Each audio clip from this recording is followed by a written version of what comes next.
Hi guys, welcome back to another awesome video. My name is Nox, and okay, so up in your screen, I'm back again with another awesome video.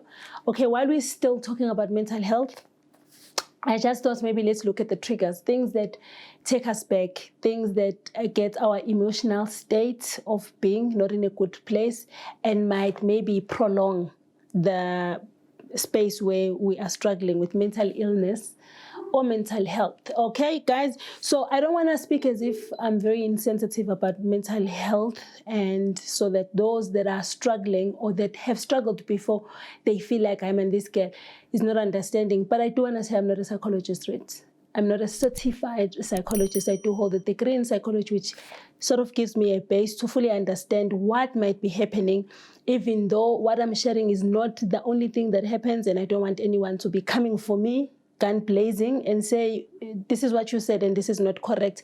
At the same time, I'm a recruiter, so I deal with a lot of people, and I get to share why people are looking for jobs, why do people move, and I have realized that mental health is one of the reasons why people are not happy in the workplace because of whatever reason. So now I want us to look at what are other things that can trigger that, and can we try for ourselves and do something to actually help the situation. One of the biggest things, one of the biggest reasons most people will struggle with mental health in the workplace and sort of allow triggers to take over is because we struggle to then separate our own life from work life. Here you are at work, and your cousin is now reminding you that, Ayman, you have 2 days before you get paid, and you have promised me 450 rand. Immediately when you go to your WhatsApp and you see that message, everything drops, and you are reminded how much black tax is a part of you and a part of your life, and financially you are not in a stage, and you are taken back to that dark place where you are thinking,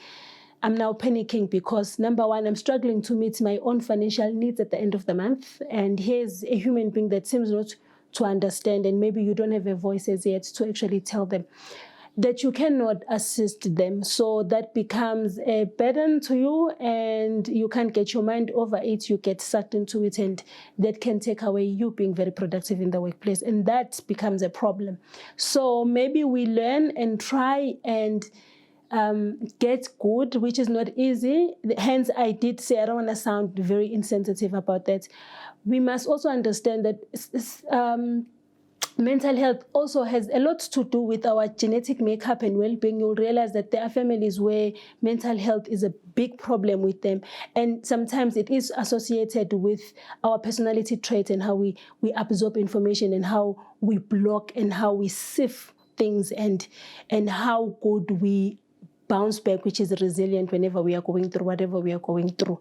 So it's not as easy to be able to separate, especially if you are psychologically going through a lot or emotionally going through a lot, and you are not receiving the support that you should be receiving, or there's no intervention in whatever you are going through.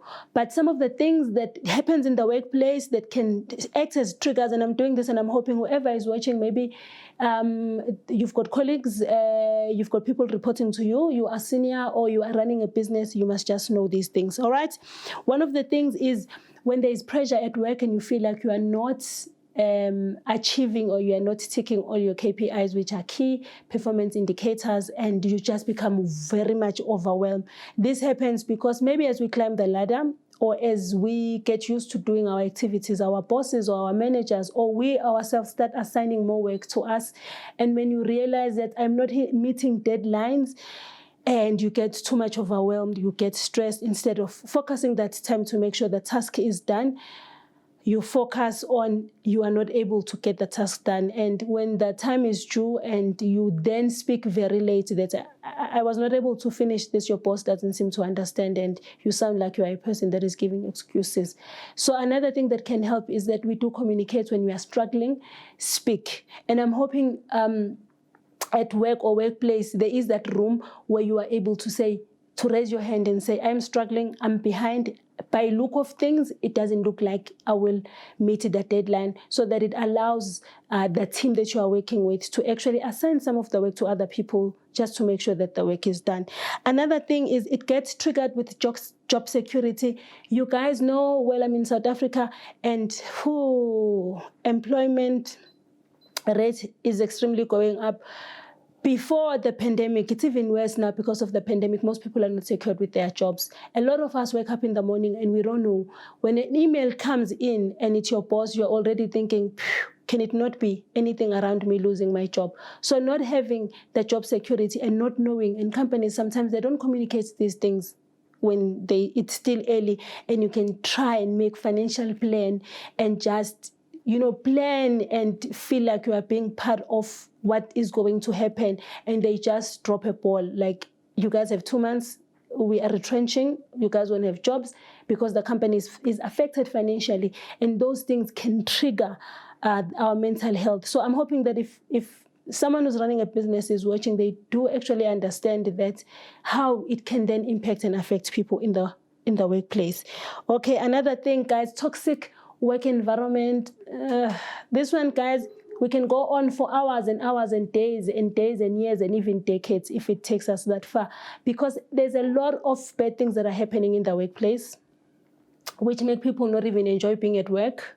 Okay, they have to be there because financially they need the money to keep going. But workplace has become a bad place for people, and people just go there with their mask and they block whatever, and they're just like, I'm just going to come here and just do my work. And a lot of people do get admitted and go to hospital and psychiatric wards, and try to get psychological help, and most of the time it is an impact of what is happening in the workplace. Our managers are not as nice, our bosses are not as nice. They might look nice on the outside, but they are very nasty in front of us, and they're not understanding, and they don't treat people like human beings, but other than just slaves or assets. Not even an asset, because you treat your assets better, but just like an object, kinda. So workplace can be a very bad space to be in, and maybe we should get to a point where we do motivate people to have maybe a chance to choose or an option to actually work at home, because that might work for most people. Whereas for other people, they would rather wake up and go to work because their space at home is the one that is toxic and it's not making anything better for their mental health. Okay? Another thing, guys, is sometimes the communication skill can play a big role. You'll be in a meeting, doing presentation, whatever you are talking about, and how they address you as a person and how your boss speaks to you. Remember, when you're going through mental health or mental illnesses, different things triggers you. Sometimes it's how they look down upon you that gets you fired up, and it puts you in a place because it brings back post-traumas and it takes you to a place that you don't like. And when you are there, it's as difficult to pick yourself and get back to a better space. So guys, please do share other things as well that that you have experienced that tend to trigger you or trigger other people. Maybe they've shared with you what's going on in the workplace. And once they are there, it's so difficult for themselves to pick themselves up and get into a better place. I know that we sometimes judge people and say, hi man, you are weak or whatever, or you are being a sissy, or you just want attention, and we make it look as if it's easy. But when someone is going through these things from outside, you might not understand what they are going through unless you've been there. Or someone very close that have struggled with it, where you become very open-minded and try to accommodate those that are going through whatever they are going through. And the goal is to try and not be the reason why someone's mental health is being triggered, especially at work. That's why I will continue saying, try and be nice, right? We might look perfect and fine and we smile all the time, but deep down we are going through a lot, and we are trying to put the right puzzles in the right places, and it might be a struggle most of the time. So mental health, there's no face that looks like it. And that's why I always say, let's educate ourselves, let's speak to people, let's give people a platform where they are able to share what they are going through without feeling the fear to be judged. And we know the workplace is one place where they really judge you as if they know you. Number one, they don't know where you've been, where you're coming from, your personal struggles.